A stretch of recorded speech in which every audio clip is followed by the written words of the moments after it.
कहानी की शुरुआत में हमें फ्यूचर में एक ऐसा वक्त दिखाया जाता है जब जिंदगी बहुत आसान थी, लेकिन अब सब कुछ बदल चुका है। दुनिया एक सूखी हुई वीरान जमीन में बदल चुकी है। बरसों से बारिश नहीं हुई, लोग प्यास और भूख से लड़ते हुए हर दिन जिंदा रहने की कोशिश कर रहे हैं। जमीन अब पूरी तरह रेगिस्तान बन चुकी है। इसी बर्बाद हुई दुनिया में कुछ लोग अब भी इस उम्मीद में हैं कि दुनिया जल्दी ही पहले जैसी हो जाएगी।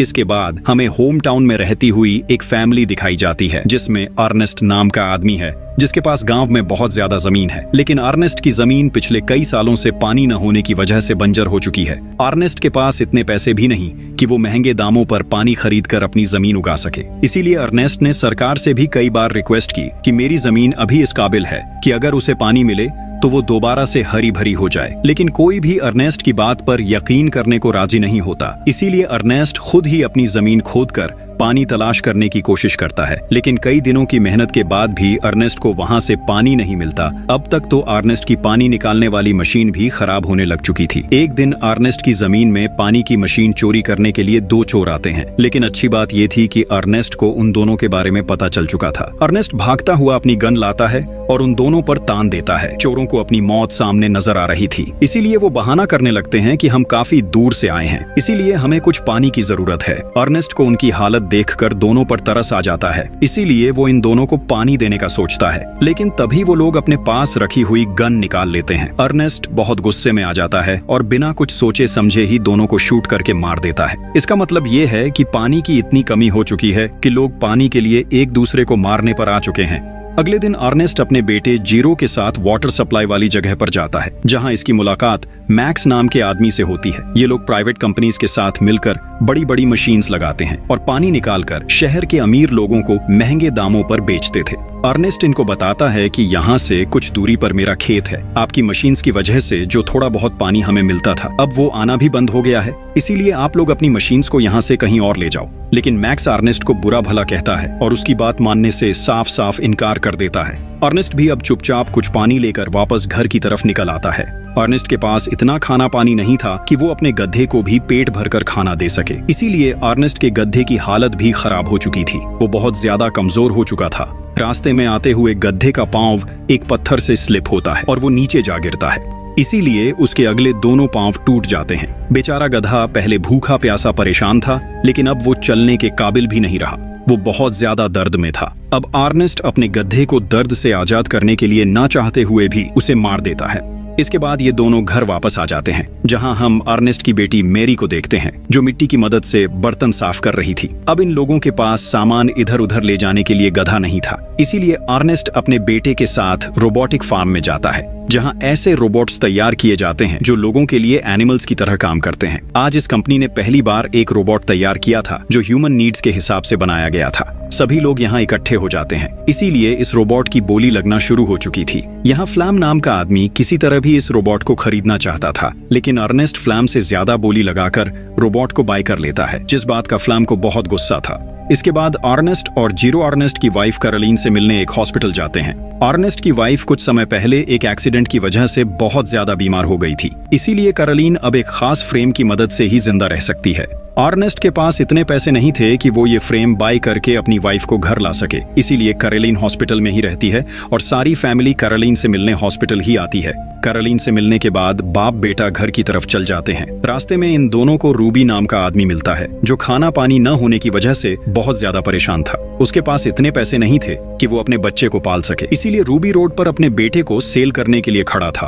अर्नेस्ट को जब पता चलता है तो वो रूबी को ऐसा करने से रोकता है। अर्नेस्ट रूबी को हौसला देता है और कहता है, तुमको ऐसा नहीं करना चाहिए। रूबी अर्नेस्ट को पहले से जानता है, इसीलिए वो अर्नेस्ट को बताता है कि तुम्हारी बेटी मेरी का किसी लड़के के साथ चक्कर चल रहा है, इसीलिए तुम्हें उसे कंट्रोल में रखना चाहिए।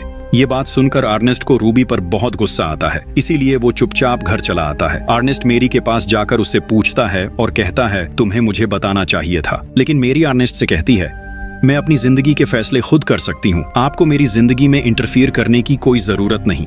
अर्नेस्ट अपनी बेटी का ऐसा बिहेवियर देखकर अंदर से टूट जाता है और गुस्से में आकर मेरी को रूम में लॉक कर देता है। अगले दिन अर्नेस्ट को पता चलता है कि उसका रोबोटिक गधा चोरी हो चुका है। अर्नेस्ट का पूरा शक फ्लैम पर ही जाता है, क्योंकि फ्लैम ही रोबोटिक गधा खरीदना चाहता था। अर्नेस्ट अब फ्लैम के पास जाने वाला था, तभी वहाँ वाटर सप्लाई वाले लोग आ जाते हैं, जो आते ही अर्नेस्ट को इतना मारते हैं कि वो बेहोश हो जाता है। थोड़ी देर बाद जब अर्नेस्ट की आंख खुली तब वो लोग अर्नेस्ट को बताते हैं कि हमने खुद तुम्हें तुम्हारे रोबोटिक गधे के साथ यहाँ से पानी चुराते हुए देखा है। अर्नेस्ट उनकी समझाने की कोशिश करता है कि उसने कुछ नहीं किया, लेकिन वो लोग अर्नेस्ट की एक नहीं सुन रहे थे। किसी तरह अर्नेस्ट अपनी गन तक पहुंचता है और सबको गन पॉइंट पर ले लेता है। वो लोग गन देखकर पीछे हो जाते हैं, जिससे अर्नेस्ट को यहाँ से भागने का मौका मिल जाता है। अर्नेस्ट किसी भी हाल में फ्लैम को ढूंढना चाहता है, क्योंकि अब उसे यकीन हो चुका है कि ये काम फ्लैम का ही है। थोड़ी देर बाद जब अर्नेस्ट को फ्लैम मिलता है तो अर्नेस्ट उसे गन पॉइंट पर करके वाटर सप्लाई वालों की तरफ जाने के लिए फोर्स करता है, क्योंकि अर्नेस्ट अपने आप को बेगुनाह साबित करना चाहता है। अर्नेस्ट बहुत ज्यादा जख्मी था, उसकी हालत बहुत ज्यादा खराब थी, लेकिन फिर भी वो फ्लैम को उन लोगों के पास ले जाने लगता है। अर्नेस्ट थोड़ा ही चलने पर डिहाइड्रेशन का शिकार हो चुका और फ्लैम को भी इस बात का अंदाजा हो चुका था। फ्लैम अर्नेस्ट से कहता है कि हमारे पास बहुत सारा पानी मौजूद है, तुम इस पानी में से थोड़ा पानी पी सकते हो, बाद में हम इस पानी को बेचकर अच्छे खासे पैसे बटोर लेंगे।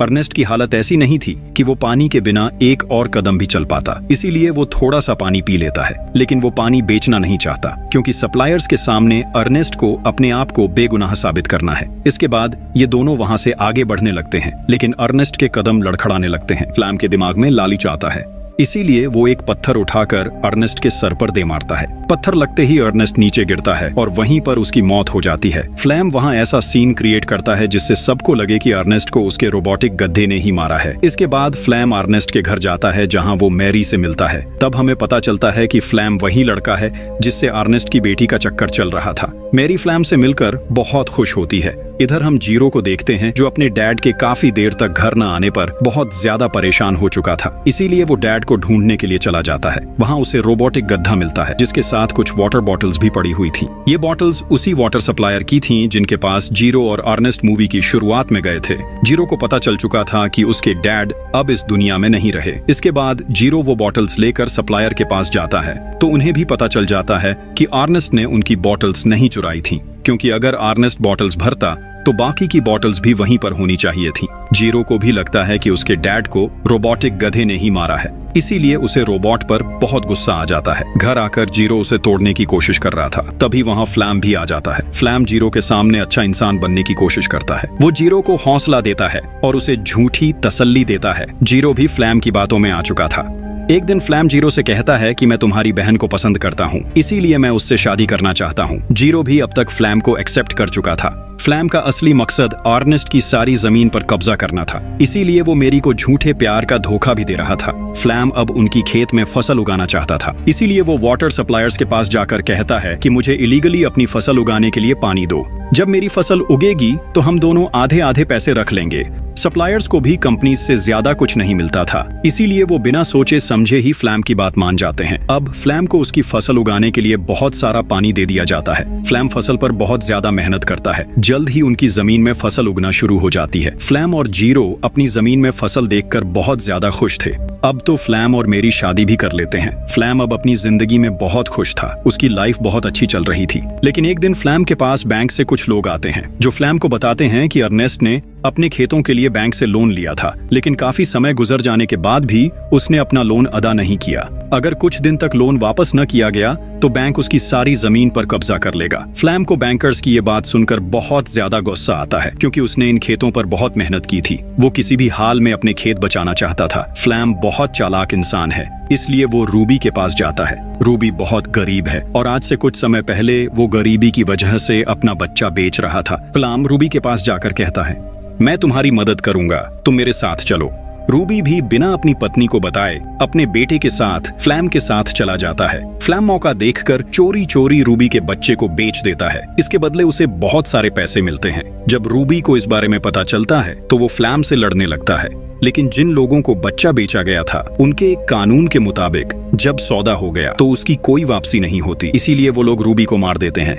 साथ ही वो फ्लैम को भी शूट करने की कोशिश करते हैं, क्योंकि उन्हें लग रहा था कि फ्लैम रूबी के कहने पर ही उसका बेटा बेच रहा है। इस गोलीबारी में रोबोट को भी एक गोली लग जाती है। फ्लैम रोबोट को छोड़कर वहां से भाग जाता है, क्योंकि वो जीरो को बताएगा कि उसने अर्नेस्ट का रोबोटिक गधा बेचकर बैंक का कर्ज अदा कर दिया है। रोबोट में एक फीचर था कि अगर उसका मालिक उसे कहीं छोड़कर चला जाए तो रोबोट की सारी सेटिंग्स रीसेट हो जाती थी। इसी वजह से अब रोबोट धीरे धीरे खुद ही अपने डिफॉल्ट ओनर की तरफ जाने लगता है। ओनर जैसे ही रोबोट को देखता है तो वो अचानक हैरान रह जाता है। रोबोटिक गधे के ऊपर नंबर प्लेट की तरह अर्नेस्ट का नाम लिखा हुआ था। इसीलिए ऑनर रेडियो की मदद से अर्नेस्ट से कांटेक्ट करने की कोशिश करता है। इधर हम फ्लैम को देखते हैं जो बहुत खुश है क्योंकि उसने बैंक का लोन अदा कर दिया है। जीरो जब ऑनर की ये न्यूज सुनता है तो वो बहुत ज्यादा परेशान हो जाता है। खाना खाते हुए जीरो फ्लैम से पूछता है, क्या तुमने सच में रोबोट को बेच दिया है? ये सुनकर फ्लैम को बहुत गुस्सा आ जाता है। वो जीरो को बहुत बुरा भला कहता है।